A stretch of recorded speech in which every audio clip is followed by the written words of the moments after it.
Ayo, keep it high, keep it tight. It's Jay Morris, a review guy, back to bring you another album review. And in this one, we are going to be reviewing the album Where Owls Know My Name by the band Rivers of Nihil from Pennsylvania.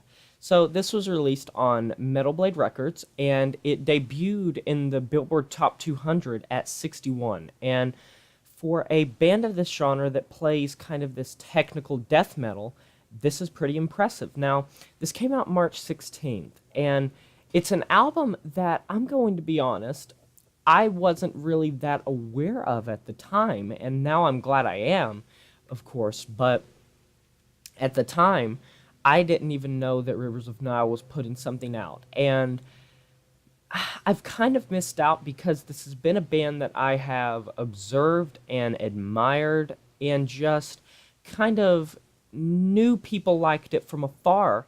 But I feel like this is actually my first Rivers of Nile album that I have listened to from start to finish. And it's just because I haven't seeked it out. So, let's dig deep into this album. This is 56 minutes, 10 tracks, and this band plays a breed of technical death metal that's released with kind of some progressive elements within it. It's kind of mixed genre type of affair, sort of similar to the Barren Earth album that we got earlier this year, which I really enjoyed, A Complex of Cages. And I really enjoyed that album because it kind of blended the heaviness with this folk influence. And to some degree, I can hear the same type of little nuances in Where Owls Know My Name from Rivers of Nile, because it's a bit similar in how they conduct these sounds together. And for this being an album that's pretty much an hour long, you need to wow people, and you need to do something that is going to retain attention, keep attention, have replayability.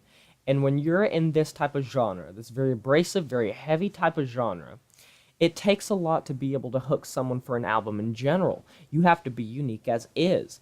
And yet Rivers of Nile, with this hour-long effort, managed to pretty much blow everyone out of the water. This has been a huge album for the band. It's been a huge album in the heavy metal community. And I heard a lot about it, and I was like, okay, I'm going to go check it out. So I listened to it, and let me just put it this way, I listened to it right again after. That's something I've been doing recently. Sometimes I'll listen to something multiple times.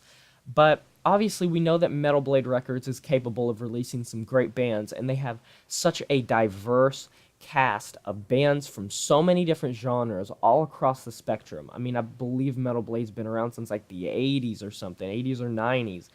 And like I said, Rivers of Nile is kind of a household name in my own mind because I know that a lot of people respect this band, and they kind of I have no real reason why I haven't checked them out before.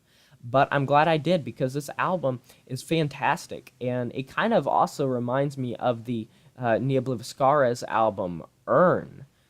If you've listened to that album, where there's kind of almost this classical spin, but not really classical, but kind of more just like an anthem, a very inspirited type of booming type of sound to it that mixes with this heaviness. And I think that Rivers of Nile does it really good.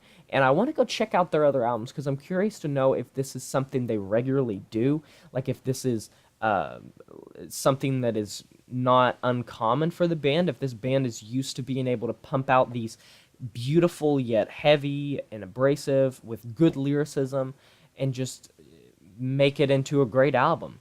So I'm going to give this album a 10 out of 10 because when it comes to technical death metal, this has been one of the best releases I have heard in a while. When it comes to progressive metal, this is one of the best releases I've heard in a while. And when they mix the two, which are two genres that I hold really dear into my heart, it really works out well. And they have been getting their deserved praise for this album. And I'm sad that I didn't get to it faster because if I would have listened to it at the time, I would have reviewed it.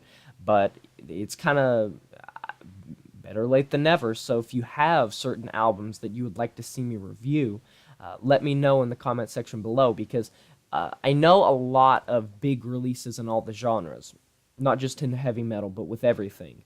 And For the most part, I try to pick and choose. If there's one that's kind of just mediocre or less important, I try to put that away for more important ones. But for the most part, I know most releases, but there's some that slip under my radar, like this one. I just thought it was another Rivers of Nihil record, and I'd never really given them a chance. But this Pennsylvania band really blew my face off, blew the socks off of a lot of people, and they've gotten their praise. So anyways, guys, I'll talk to you guys next time. My name is Jay Mercer, Review Guy, and I'm signing off saying farewell. Oh no, what your mama gonna say when I tell her that I broke no heart? It's just things not the way that they used to be. Oh no, now you crying on the bathroom floor and I guess it's the end. Well, I lost my mind and I lost my best friend.